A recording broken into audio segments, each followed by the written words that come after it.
The morning Sutton Graves showed up at her door with his new girlfriend, Audrey hadn't even finished her first cup of coffee. She heard the car before she saw it. A black Porsche Cayenne, gleaming and obscenely out of place on the narrow brick street in front of her row house in West Philadelphia. She recognized the sound of that engine the way you recognize the voice of someone who once held your whole life in their hands. Low, deliberate, expensive. Sutton had always believed a man's car said everything about him. He wasn't wrong about that. He just never understood what it said. Sutton stepped out first. He was 51 now, but he wore it the way certain men do, like an accessory. Silver at his temples, cut close, navy blazer over an open-collar shirt. He had the walk of a man who had never once been told no and fully expected that streak to continue. In his left hand, he carried a manila envelope, thick and official-looking. Then the passenger door opened. She was young. Not in an offensive way, just young. Mid-20s at most, with the kind of careless beauty that doesn't know yet what it will cost. Pale blonde hair loose around her shoulders, a fitted wrap dressed the color of coral. She looked around the street with the expression of someone who had been promised something far better. "Are you sure this is it?" the girl said, glancing at the house number above the door. Sutton put a hand on the small of her back. "It's fine, Mila. Come on." Sutton Graves was a cardiologist. Not just any cardiologist, the kind whose name appeared on the sides of hospital wings, who gave keynote addresses at conferences in Amsterdam and Tokyo, who had been profiled in Philadelphia Magazine 3 times in the past decade. He had spent 30 years building a reputation that arrived in a room before he did. And for 16 of those years, he had been married to Sutton's ex-wife, to Darcy Graves, or rather, Darcy Wentworth again, as of 14 months ago. Heard the doorbell and set down her mug on the kitchen island with a steadiness she didn't entirely feel. She had known this was coming. The papers from his attorney had referenced a final in-person delivery, some clause about a signature witnessed at the property. She'd thought it was bureaucratic nonsense. Turns out Sutton had decided to make it an occasion. She walked to the door and opened it. For a moment, the three of them just looked at each other. Darcy was 42. She had dark hair she wore pulled back on mornings like this, a loose linen shirt, paint along the outer edge of her right palm that she hadn't managed to scrub out. She was not by any measure trying to impress anyone. "Sutton," she said. "Darcy." He said her name the way he always had, like punctuation, like a period at the end of a sentence he'd already written. "I need your signature on the last of the property documents. My attorney said we could handle it here. You could have mailed them. I was in the neighborhood." He wasn't. No one was ever in this neighborhood for reasons like that. She knew it, and he knew she knew it. And still, he stood there holding the envelope with that expression. The one she used to mistake for confidence, and later learned was just the absence of self-doubt. The girl, Mila, was looking past Darcy's shoulder into the house. Or trying to. The angle from the doorstep didn't allow much. Darcy watched her crane her neck, almost imperceptibly, and understood immediately what was happening. Sutton had told her something. About the house, about Darcy's situation. He'd framed this little visit as something worth seeing. "Who's this?" Darcy asked, though she didn't particularly need an answer. "Mila Forsythe," the girl said, extending her hand with a bright, practiced smile. "Sutton's talked about you. I imagine he has." Darcy shook her hand once, briefly. There was a beat of silence. A September wind moved through the street, scattering a few early fallen leaves across the brick. "It's smaller than I pictured," Mila said then, looking up at the facade. She said it lightly, conversationally, as if she were commenting on the weather. As if she hadn't just said the exact thing Sutton had almost certainly hoped she wouldn't say out loud. Darcy looked at her for a moment. Then she stepped back and opened the door wider. "Why don't you come in?" she said. "I'll sign the papers inside." She said it simply, without irony. But she felt something loosen in her chest as she stepped back, something that had been wound tight for a very long time. Let's go back a little. Because to understand what Sutton Graves found when he walked through that door, you have to understand what he left behind. And what he failed to notice was already becoming something else entirely. Darcy Wentworth had grown up in Chestnut Hill, the daughter of a woman who restored antique furniture, and a father who taught architecture at Temple for 30 years. She had inherited from them both. Her mother's eye for what something could become, her father's understanding of space and proportion, and the way a room could hold a feeling, the way a body holds its breath. She had studied fine art at Penn, gone on to get her MFA, and spent the better part of her 30s building a quiet, respected practice as a textile artist. Not a famous one. Not one that featured in Vogue or sold at auction houses, but one that was hers, careful and deliberate, with a growing reputation in the right small circles. When she married Sutton, none of that stopped, but it slowed. And then gradually, the way a stream narrows when something begins to dam it upstream, it narrowed to almost nothing. There were dinners to plan, appearances to maintain, a particular kind of life that required constant invisible labor. Sutton didn't ask her to give things up. He was too sophisticated for that. He simply made the alternative. Her art, her studio time, her sense of a self that existed outside of his, increasingly inconvenient. By the time the marriage ended, not with a confession or a confrontation, but with a piece of paper slid across a kitchen table, Sutton's attorney's number at the top. Darcy had not produced new work in almost 2 years. The house on Pemberton Street had been hers from the beginning. A narrow Victorian row house she'd bought in her late 20s, with money saved from a residency, and a small inheritance from her grandmother. When she and Sutton married, they'd moved into his place in Rittenhouse Square. The Pemberton house became a rental, then sat empty for 2 years when the last tenants left, then fell into a genteel state of neglect, while the divorce consumed the last of her bandwidth. It was the house Sutton brought Mila to see. What he didn't know, what no one who hadn't been paying close attention would have known, was that Darcy had spent the past 14 months doing the only thing that had ever made her feel like herself. She had gutted it, rebuilt it, worked alongside a contractor she'd trusted and a carpenter she'd found through a friend, and spent nearly every weekend for a year and a half making the house into something she had been imagining in the back of her mind for longer than she could admit. Not a renovation in the conventional sense, more like an excavation. She had stripped the interior back to the bones. Original plaster, heart pine floors, the bones of what the house had always wanted to be, and rebuilt from there. New kitchen, salvaged marble, custom tile she'd designed herself. A back room she'd converted into a studio with north-facing skylights cut into the roof. Walls hung with her own work, returned to her from storage, and pieces she'd traded for with other artists over the years. The neighbors had grown used to the sound of her work. One of them, an older woman named Frances 2 doors down, had started bringing Darcy coffee through the fence on weekend mornings. They'd sit in the rubble together sometimes, not saying much, just existing in the project. The house had been finished for exactly 6 weeks when Sutton rang the bell. He stepped inside first. Then Mila, with a quick look around the entry hall that she tried to make look casual. The entry hall was not what she'd expected.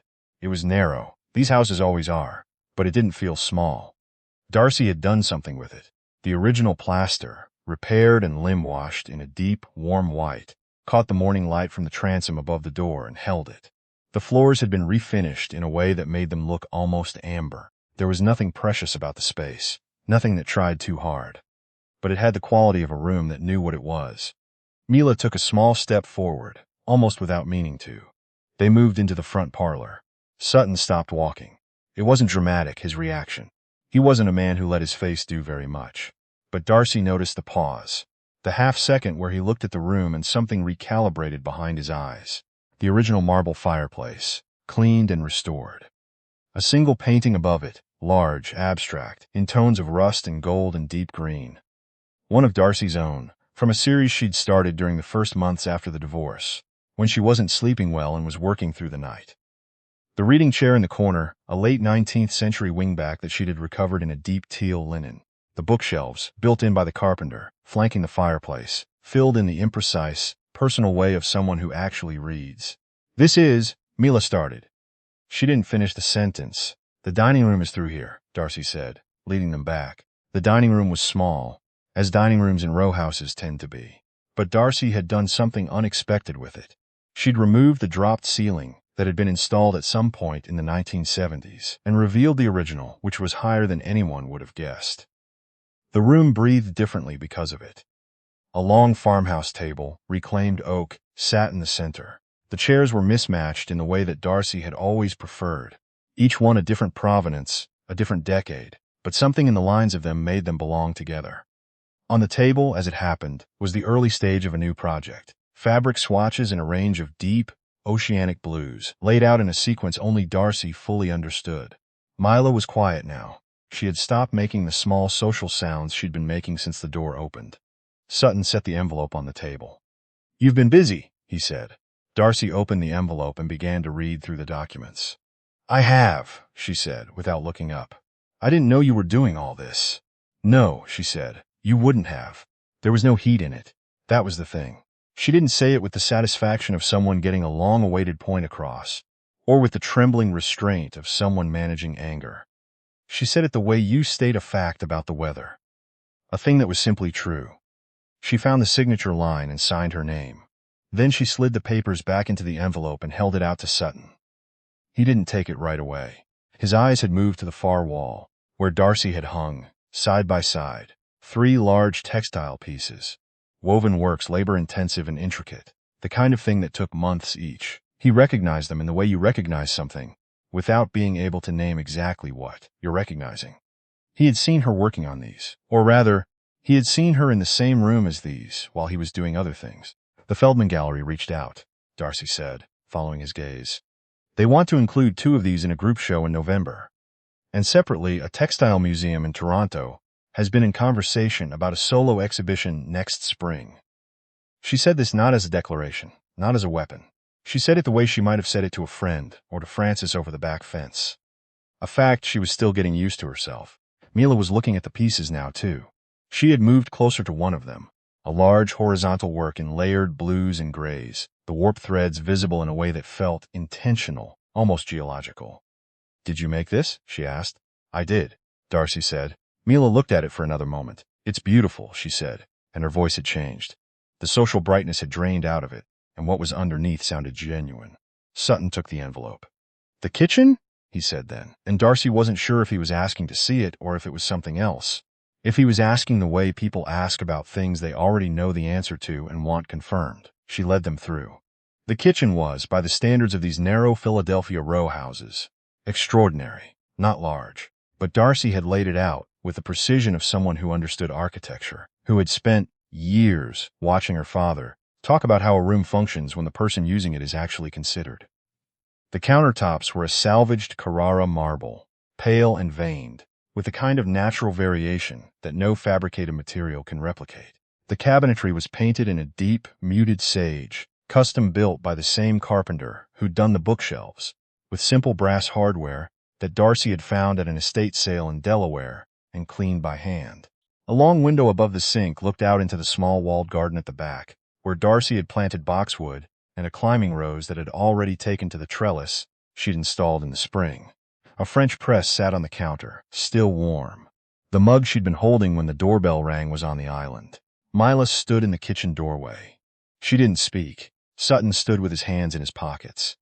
Darcy leaned against the island and looked at them both, simply, without performance. She felt the kitchen around her, the warmth of it, the smell of coffee, and the faint green smell from the garden through the cracked window. She had built this, not as an answer to anything, not to prove a point to anyone, but because she was the kind of person who builds things, and she had finally been given back enough of herself to do it. Can I get you something? She said. Coffee? The question of what Sutton Graves felt when he walked out of that house on Pemberton Street is not one Darcy spent very much time on. She had, in the early months after the divorce, spent a great deal of energy on the question of how he felt, whether he regretted it, whether he thought about her, whether he compared. That particular occupation, the one where you spend your interior life trying to reconstruct what goes on inside the person who left, is one of the most exhausting things a human being can do, and she had done it with a thoroughness she wasn't proud of. But somewhere around the 5th month, or the 6th, she couldn't pinpoint it exactly. She had been in the house, early on a Saturday morning, standing in the back room that was becoming her studio, watching the light come through the temporary plastic sheeting, where the skylight would eventually go, and she had thought, this is what I want to be doing, not thinking about him. This. She had picked up a brush, not for a painting. She wasn't working that way yet. Just to mix something, to see what happened, to make a mark on a piece of gessoed board she had leaning against the unfinished wall. Just to feel what it felt like to make something again. It had felt like breathing. After that, she didn't stop. The work she produced in those 14 months, the textiles, the paintings, a series of small mixed media pieces she hadn't shown anyone yet, was the best she had ever made. She knew that the way you know certain things, not from external confirmation but from the sense of rightness that comes with work that costs you something real. The Feldman Gallery had said they'd been following her practice for a while. The curator in Toronto had found her through an essay about contemporary fiber art in which her name had appeared, almost in passing, in a way that surprised her when she read it. None of it had anything to do with Sutton. That was the thing she was still learning to hold without needing to explain it to anyone. The morning he came with Mila in the envelope, she had been working on the dining table project before they arrived, laying out those blue swatches in a sequence she'd been thinking through for a week. When they left, she poured herself a fresh cup of coffee, moved the swatches 6 inches to the left, and sat down at the table. She thought for a moment about Sutton's face in the kitchen doorway, the way he'd looked at the marble counters, the garden, the light. The look of a man encountering something he had not anticipated and was too proud to name. She thought about Mila's voice when she said the textile work was beautiful. The way the social veneer had dropped for just a moment, and something real had come through. Then she picked up her pen and made a note about the swatch arrangement. 2 weeks after the visit, Darcy got an email from the Feldman Gallery confirming the November show. 3 weeks after that, the Toronto curator, a woman named Dr. Elaine Park, called her directly to talk about what a solo exhibition might look like. They were on the phone for an hour and a half. Dr. Park was precise and passionate, and asked the kind of questions about Darcy's process that made Darcy feel, again, like the person she had spent a long time not quite being. "I've been reading about your earlier work," Dr. Park said near the end of the call. "The fiber pieces from your mid-30s. Do you think what you're making now is a continuation of that? Or something entirely different?" Darcy thought about it. "Both," she said. "The hand is the same, but I'm not the same person who made those earlier pieces, and I don't think that's a bad thing." She meant it. She had, in the years of her marriage, been the kind of woman who tells herself she is fine when she is not, who manages the vast invisible machinery of a shared life without asking whether the machinery is worth running. She had been good at it. She had been so good at it that for a long time she confused the smoothness of the operation for her own contentment. What the divorce had stripped away, violently at first, then gradually with something more like mercy, was that particular illusion. And what was left underneath it, once she stopped grieving the loss of the life she had organized herself around, was the person she had been before that organization became her entire occupation. That person was 42. She had calluses on her right hand from her tools. She had a garden that was coming in. She had work accepted into a gallery show and a museum conversation that was beginning to feel real, and a house on Pemberton Street that had become the most honest thing she'd built since her 20s. She ran into Sutton once more, about 6 weeks after the envelope visit, at a reception at Penn Medicine. She hadn't expected him there. She hadn't expected herself there, either. She'd almost declined the invitation 3 times before deciding, the morning of, that she was going. He was across the room when she arrived, already in conversation, hand around a glass of bourbon the way he always held it, forefinger along the rim. He saw her at the same moment she saw him. He crossed to her. He did that. Still. Moved through rooms like decisions. "You look well," he said. "Thank you. The show, the Feldman thing. Margaret mentioned it." Margaret was the wife of a colleague. She moved in the same circles. Of course she'd heard. "Come if you'd like," Darcy said. "November 4th. He nodded, as if he were filing it. "Then Mila mentioned your house, the work you'd done. She was quite taken with it." Darcy looked at him. 51 years old, still carrying himself like a headline, still believing that observation and acknowledgement were the same as understanding. She felt not nothing, but something much quieter and less demanding than she would have expected, even a year ago. "It's a good house," she said. She meant that simply. She was not talking about anything else. He seemed to know that. "I'll let you enjoy the evening," he said. "Enjoy yours." She meant that, too. She got a glass of wine and found an old colleague from her Penn days near the windows. A sculptor now teaching in Baltimore. Someone she'd always meant to stay in closer touch with. They talked for 2 hours. They exchanged numbers before they left. The sculptor was curating a small group show in the fall and wanted to know if Darcy had anything that might work. She drove home on a Thursday night in October. The windows of the car cracked, the city sliding by in its particular autumn amber.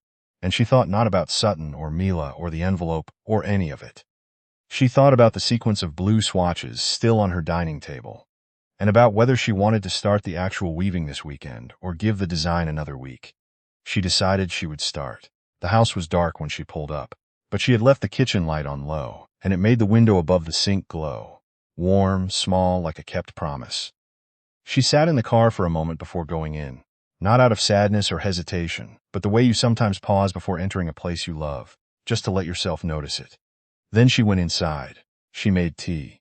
She sat at the dining table among the swatches and didn't bother turning on more lights than the one above the table. The one her carpenter had hung at her request, an old ceramic pendant she'd found at an estate sale in Bucks County.